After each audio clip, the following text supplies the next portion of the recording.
우리 계속해서 모세를 함께 살펴보고 있습니다. 우리 모세 처음 살펴보실 때 모세는 지도자가 될 만한 사람이 아니었다라는 것을 살펴봤습니다. 먼저는 레위 지파 사람, 이 레위라는 사람은 살인자였는데 이 살인자의 후예였다라고 말씀을 드렸습니다. 그리고 모세의 아버지가 고모와 결혼해서 낳은 자식인데 이것은 율법이 반대하는 결혼이었다라는 것을 살펴봤고, 무엇보다 모세 자신이 우상 숭배자들 사이에서 자란 사람이었다. 그래서 모세가 결코 위대한 지도자가 될 만한 사람이 아니었다라는 것을 우리가 함께 살펴봤습니다. 또 그리고 모세가 지난주에 왜 실패했는지를 살펴봤습니다. 모세는 분명 애굽 사람의 모든 지혜를 배우고 말과 하는 모든 일에 능했다라는 평가를 듣는 사람이었지만 실패하였고, 약자를 돕는 마음을 갖고 있었지만 실패하였고, 사명을 알고 사명을 위해 특권을 버린 사람이지만 실패하였습니다. 근데 그 이유가 무엇이었냐면 애굽의 방법으로 일하는 사람이었기 때문입니다. 그러니까 히브리인들을 구원하기 위해서 애굽 사람을 죽이죠. 폭력을 사용하고 약육강식하는 사람이었기 때문에 하나님의 방법으로 일하는 사람이 아니었기 때문에 하나님께서 그를 실패하게 하셨습니다. 그리고 광야로 보내서 이제 그 애굽 사람 됨을 다 빼어내시죠. 그래서 광야에서 애굽 방식을 의존하지 않게 하시는 기간으로 40년을 두셨습니다.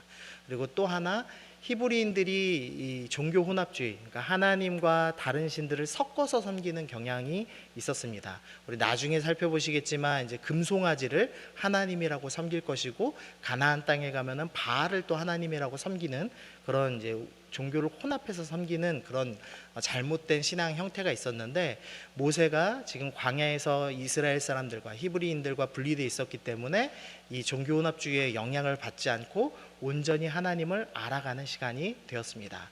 그리고 광야에서 이제 배운 것, 더할 것이 있었는데 이제 낮아짐을 배웠습니다.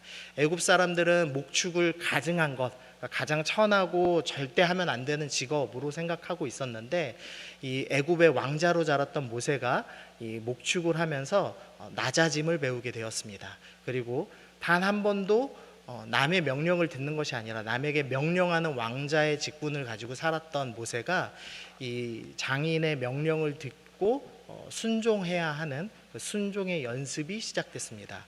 그리고 모세는 누구보다 지혜롭고 뛰어난 사람이었는데 양치기에는 이 왕자의 지혜가 아무 쓸모가 없었죠. 그래서 오히려 글씨도 모르는 목자들에게 배우면서 겸손의 훈련을 하면서 광야에서 더할 것을 더하고 있었습니다. 그래서 세상의 악한 물은 빼고 배워야 될 것들을 잘 배우면서 지금 40년의 광야 시절을 보내게 되었습니다. 그리고 나서 이제 하나님께서 드디어 모세를 부르십니다. 출애굽기 3장 10절 보니까 이제 내가 너를 바로에게 보내어 너에게 내 백성 이스라엘 자손을 애굽에서 인도하여 내게 하리라. 하나님께서 떨기나무에서 이제 불꽃 가운데 임하시죠. 그래서 떨기나무가 불타지 않는데 불꽃이 있는 그 모습을 보고 모세가 찾아갑니다. 그리고 그곳 가운데서 하나님께서 내가 선 것은 거룩한 땅이니 내 발에 신을 벗어라 라고 하시고 나서 그 뒤에 이제 모세에게 사명을 주십니다. 내가 너를 바로에게 보내겠다. 내 백성 이스라엘을 애굽에서 인도하여 내라 라고 말씀을 합니다. 이 광야의 40년간의 시간을 보냈기 때문에 이제는 모세가 정말 리더로서 충분히 준비되지 않았을까? 그래서 모세라는 위대한 지도자가 될 만한 사람을 부른 것 아닐까라고 생각하기 쉽습니다. 근데 오늘 본문에서는 모세가 여전히 연약한 사람이라는 것을 오늘 본문이 우리 가운데 보여줍니다. 먼저 출애굽기 3장 11절 보니까 모세가 하나님께 아뢰되 내가 누구이기에 바로에게 가며 이스라엘 자손을 애굽에서 인도하여 내리까? 라고 답을 합니다. 하나님께 나는 할 수 없습니다. 내가 누군데 감히 그런 일을 하겠습니까?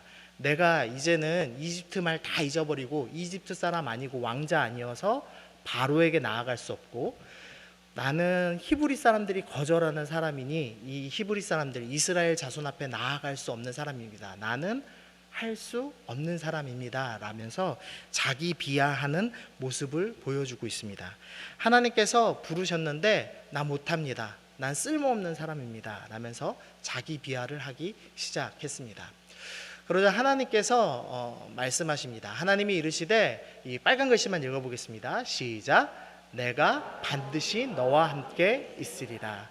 하나님께서 자기 비하하면서 나 못합니다, 내가 감히 뭐라고 하겠습니까, 나는 자격이 없습니다 라고 이야기하는 이 모세를 향해서 자격은 네 능력이 있어서 하는 것이 아니라, 네가 어떤 직분을 갖고 있어서 하는 것이 아니라, 네가 왕자여서 하는 것이 아니라 하나님과 함께하는 사람은 할 수 있다라고 하시면서 내가 반드시 너와 함께 있겠다라고 말씀하십니다.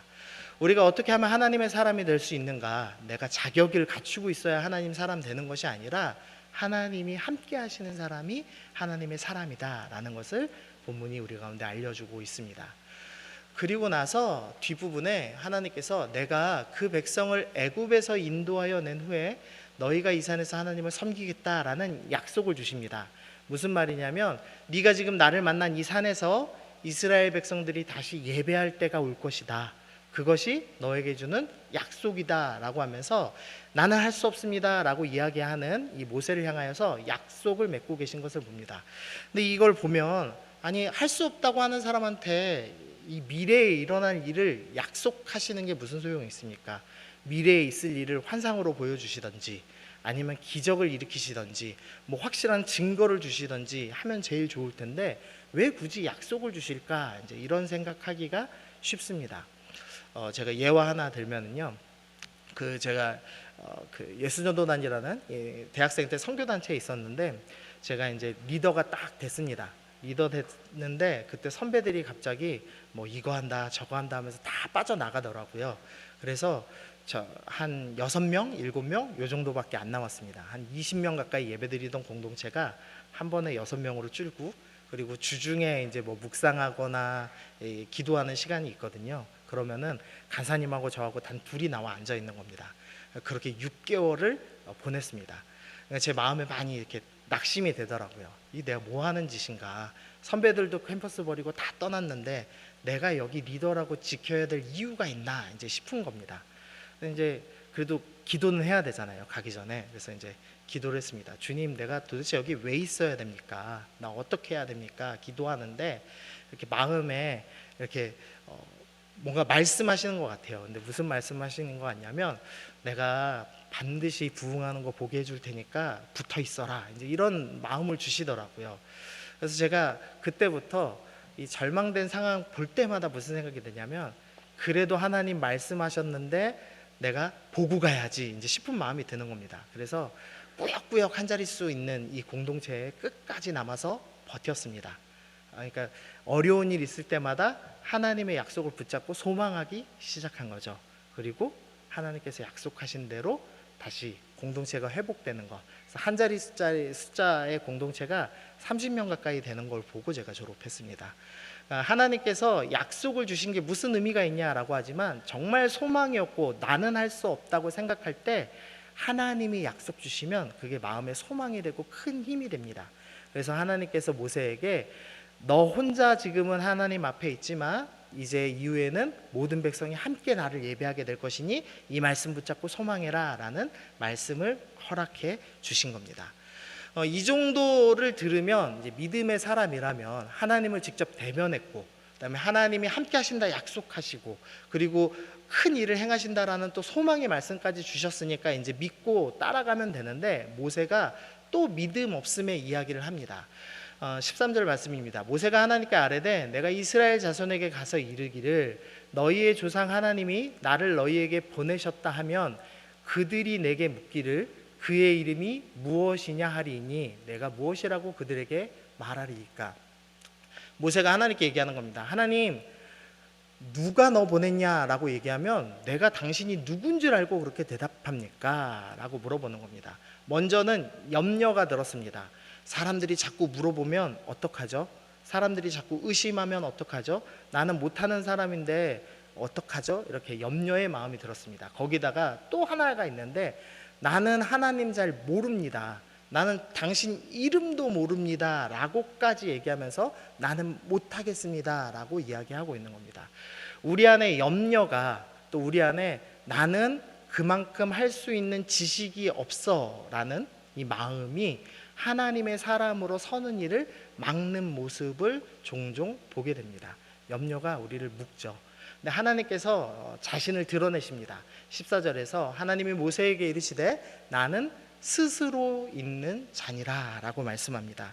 나는 스스로 있는 자다. 나는 이집트에 있는 신들처럼 만들어진 신이 아니라 스스로 존재하는 자존하는 신이다.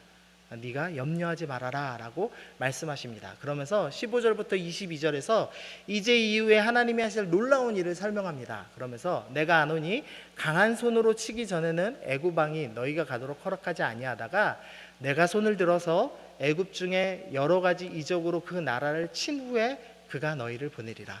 너 걱정 말아라. 나는 스스로 있는 자다. 이집트의 신과는 다르다. 그리고 내가 강력한 힘으로 애굽을 치고 너희를 구원해낼 것이다. 내가 능력 있는 신이니 염려하지 말아라, 두려워하지 말아라 라고 하나님께서 다시 한번 약속의 말씀을 주십니다. 이 정도 들으면 이제 모세가 그렇게까지 말씀하시면 제가 가겠습니다 라고 해야겠죠. 근데 또 거절합니다. 우리 4장 1절 읽어보겠습니다. 시작. 모세가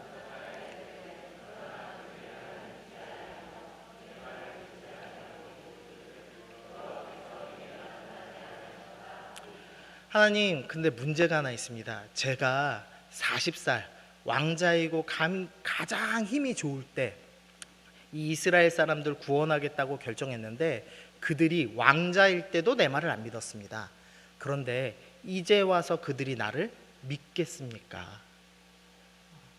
그러면서 나는 거절당했습니다. 그리고 또 가면 거절당할 겁니다 라고 이야기를 하고 있습니다. 우리가 하나님의 일을 하려고 할 때 내가 예전에 거절당했는데 또 거절당할 거야. 나는 원래 못했으니까 이번에도 못할 거야. 이번에도 실패할 거야 라는 마음이 우리를 자꾸 묶습니다. 이 거절감이 우리를 하나님의 일을 섬기지 못하게 만듭니다. 근데 하나님께서 세 가지 이적을 보여주십니다. 하나는 네 손에 들고 있는 지팡이를 던져봐라. 던지면은 뱀이 되고 그 뱀의 꼬리를 잡아라 해서 꼬리를 잡으면 다시 뱀이 됩니다. 이 이집트 사람들에게 뱀이라는 것은 이 바로 머리에 이렇게 뱀이 보통 새겨져 있죠. 그래서 이집트의 왕을 상징하는 겁니다. 왕의 권력, 권세를 상징하는 것이 바로 뱀입니다. 근데 지팡이가 뱀이 되고 뱀의 꼬리를 잡으면 다시 뱀을 제어해서 지팡이가 된다는 것은 네가 바로의 권력을, 힘을 제어할 수 있을 것이다 라고 하나님께서 약속을 해주시는 겁니다. 두 번째로는 손을 품에다가 집어넣었다가 빼면은 나병에 걸립니다. 그리고 다시 한번 집어넣었다가 빼면은 나병이 치료되는 기적을 보여주십니다. 그래서 질병을 제어할 수 있는 힘을 주셨습니다.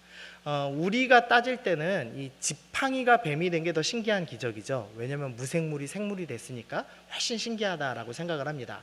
근데 당시 사람들에게는 이 나병이 낫는 것이 훨씬 더 큰 기적이었습니다. 왜냐하면은 모든 병은 신들의 저주 때문에 생긴다라고 생각을 했기 때문입니다. 근데 모세가 신에게 저주받았다가 신의 저주를 해결하는, 그러니까 신보다 더 뛰어난 능력, 이집트의 신을 제어하는 능력을 보여준다고 생각했기 때문에 두 번째가 훨씬 더 강력한 이적이었습니다. 하나님께서 제어할 수 있다, 두려워하지 말아라 라고 말씀하시는 거죠. 세 번째로 나일 강물을 이제 퍼서 뿌리면 피가 되는 기적을 보여주십니다. 이집트에 강력한 여러 신들이 있지만 특별히 나일강의 신은 생명을 관장하는 그런 뛰어난 신이라고 할 수 있습니다. 근데 너 뛰어난 신을 제어할 수 있는 권능을 주겠다. 그러므로 너는 염려하지 말아라. 너를 거절할 사람은 없을 것이다. 이 이적을 보고도, 이집트 신을 제어하는 이 능력을 보고도 너를 아무도 거절하지 못할 것이다 라고 하나님께서 말씀을 해 주십니다. 하나님께서 끊임없이 거절하고 저는 못합니다, 저는 안 됩니다 얘기하는 모세를 향해서 아니다, 나는 함께 할 수 있다, 네가 모든 한 일에 내가 함께하고 모든 일을 제어할 수 있는 힘과 능력을 줄 테니 두려워하지 말아라 라고 반복해서 약속을 해주고 계십니다. 그럼에도 불구하고 모세가 또 한 번 거절합니다. 모세가 여호와께 아뢰되 오 주여, 나는 본래 말을 잘 하지 못하는 자이니이다. 주께서 주의 종에게 명령하신 후에도 역시 그러하니 나는 입이 뻣뻣하고 혀가 둔한 자이니이다. 다시 한번 모세가 얘기하는데 하나님, 저는 입술이 뻣뻣하고 둔합니다. 말을 잘 못합니다. 그래서 하나님이 주신 명령, 바로에게 가서 하나님의 말씀을 전하고 이스라엘 자손들을 이끄는 명령을 실패할 것이 분명합니다. 저는 능력이 부족한 사람입니다 라고 얘기하면서 실패할 것에 대한 두려움을 토로하는 모습을 보여주고 있습니다. 이 말씀 두고 유대인들은 이런 추측도 합니다. 어렸을 때 이게 혓바닥을 다쳐가지고 혀가 좀 뻣뻣한가 보다 이렇게 생각하는 사람들도 있는데요. 사도행전 말씀에서 분명히 얘기했죠. 이집트에서 모든 행하는 말이 능한 사람이다 라고 모세를 이야기했습니다. 그러니까 지금 모세가 얘기하는 건 아마도 내가 이제는 이집트어 쓰지 않은 지가 한 40년 가까이 됐습니다. 내가 예전에는 웅변술이 뛰어나서 바로 설득할 수 있고 이스라엘 자손들 설득할 수 있다고 믿었는데 이제 나는 80살이 된 목동으로 40년이나 지난 바람에 이제는 난 누구와 협상할 수 없는 사람입니다. 난 능력이 부족한 사람입니다. 내가 가장 힘 있을 때도 실패했는데 이제 뭘 할 수 있겠습니까? 라고 실패에 대한 두려움을 토로하고 있는 모습을 볼 수가 있습니다. 그러자 하나님께서 뭐라고 하시냐면 12절만 보시면 내가 내 입과 함께 있어 할 말을 가르치리라. 너 두려워하지 말아라. 실패 염려하지 말아라. 내가 너와 함께 있고 너가 할 말을 다 가르쳐 줄 것이다. 그러니 절대 염려하지 말아라 라고 말씀합니다. 모세가 지금 4번 거절했습니다. 근데 하나님이 4번이나 걱정 말아라, 염려 말아라, 능력 줄게, 힘 줄게 라고 약속을 하셨습니다. 그래서 모세가 더 이상 핑계댈 만한 말이 없어졌습니다. 그러자 뭐라고 하냐면 모세가 이르되 오 주여 보낼 만한 자를 보내소서라고 이야기를 합니다. 결국 모세는 불순종하고 싶었던 겁니다. 이렇게 저렇게 핑계를 댈 뿐이죠. 나는 못합니다. 난 두렵습니다. 나는 거절을 당했습니다. 난 능력이 없습니다. 난 지식이 부족합니다 라고 이야기하지만 그 본심에는 불순종의 마음이 있었던 것을 볼 수가 있습니다. 그러자 이제 하나님이 약간 이제 화내시죠.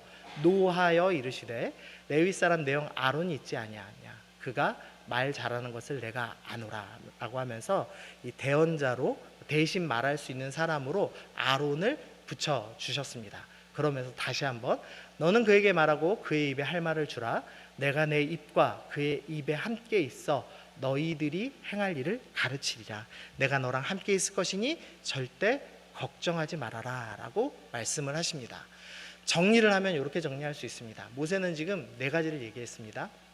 내가 누구이게 라고 말하면서 난 할 수 없는 사람입니다. 자기 비하에 빠져 있습니다. 그리고 당신이 누구십니까? 라고 얘기하면서 나는 지식이 부족합니다. 하나님에 대한 지식, 성경에 대한 지식이 부족합니다. 그리고 나는 이렇게 저렇게 질문이 오면 말할 수 없는 사람입니다. 여러 가지 염려에 사로잡혀 있습니다.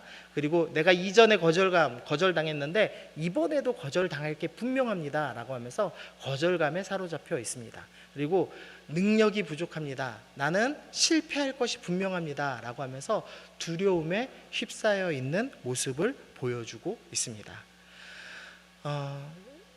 이 리더를 콜링할 때, 이 순장님들 콜링할 때 보면 많이 듣는 4가지입니다.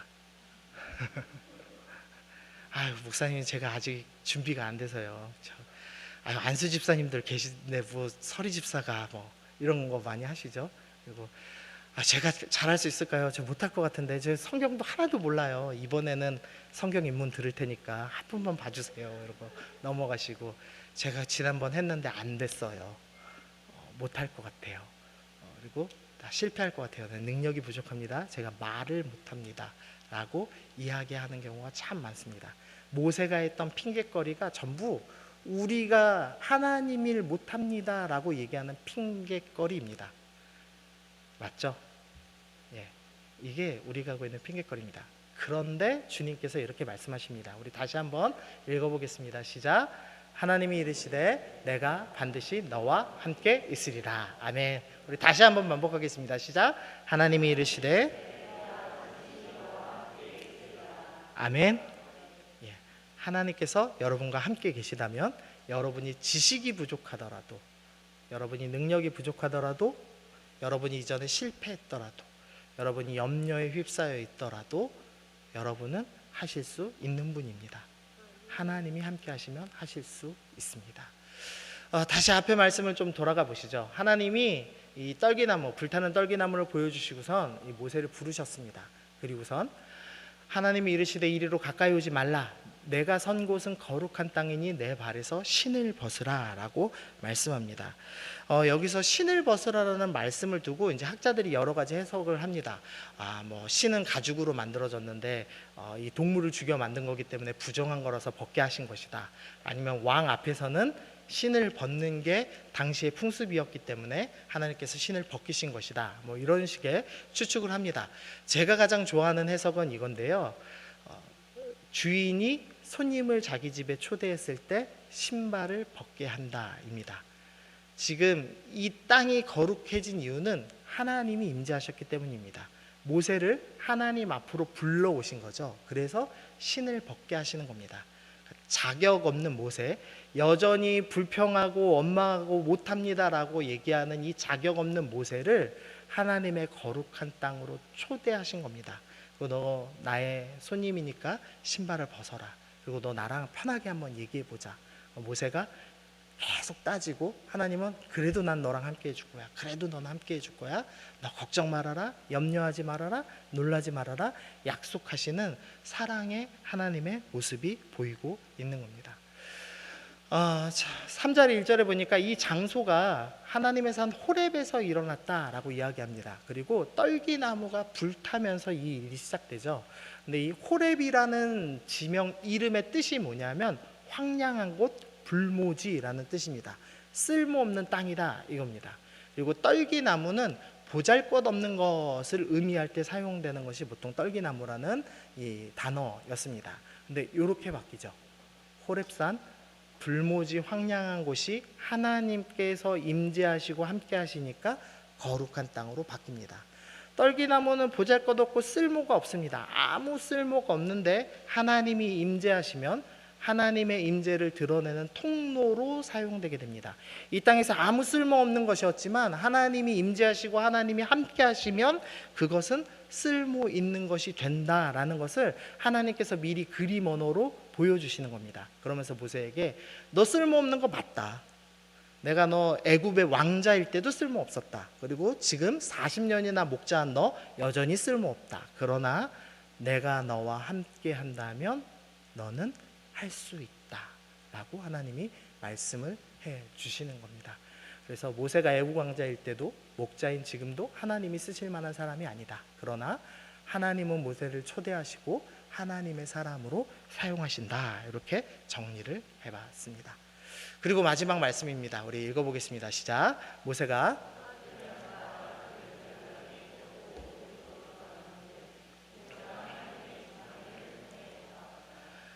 모세가 지금 40년간 들고 있던 지팡이입니다. 이 지팡이는 모세의 지팡이였고 양 엉덩이 두들겨 패가지고 양 모는 데 쓰는 지팡이에 불과했습니다. 그런데 하나님이 모세를 사용하기 시작하자 모세가 든 지팡이는 하나님의 지팡이가 되었습니다. 지팡이가 중요한 게 아니라 누가 들었냐가 중요하다는 것을 알려주시는 말씀입니다. 우리는 다 쓸모없는 존재입니다. 하나님 앞에서 우리가 무슨 능력이 있다 말할 수 있으며 누가 말을 잘한다 감히 말할 수 있고 누가 능력이 있다 얘기할 수 있고 누가 지식이 있다 지혜 있다 말할 수 있겠습니까? 그러나 하나님이 나를 붙잡으시고 나랑 함께 하시기로 결정하면 나를 지팡이처럼 잡으시면 나는 볼품없지만 이 지팡이는 하나님의 지팡이라고 불리게 될 것입니다. 우리 교회가 힘이 없죠. 힘 있나요? 물론 좋죠. 우리 교회 좋은 교회죠. 하지만 우리 교회가 전 세계를 뒤흔들 만한 놀라운 능력 있는 위대한 영웅들이 출연하는 그런 교회 아닐지도 모릅니다. 근데 하나님이 붙잡으시면 이 교회가 놀랍게 사용될 것입니다. 우리 아이들이 볼품없더라도 하나님이 붙잡으시면 놀랍게 사용하실 겁니다. 그리고 여러분을 하나님이 붙잡으시면 하나님의 사람으로 놀랍게 사용하실 것입니다. 그러므로 나 못합니다. 나 하나님 모릅니다. 나 실패할 것 같습니다. 나 이전에도 실패했습니다. 이 믿음 없음의 말을 집어넣고 하나님 나는 능력 없지만 하나님이 함께 하신다 약속하시니 약속을 붙잡고 소망하며 2023년 다시 한번 주님과 함께 달려가는 믿음의 사람 되기를 소원합니다. 우리 오늘 그렇게 기도하면서 함께 나아가면 좋겠습니다.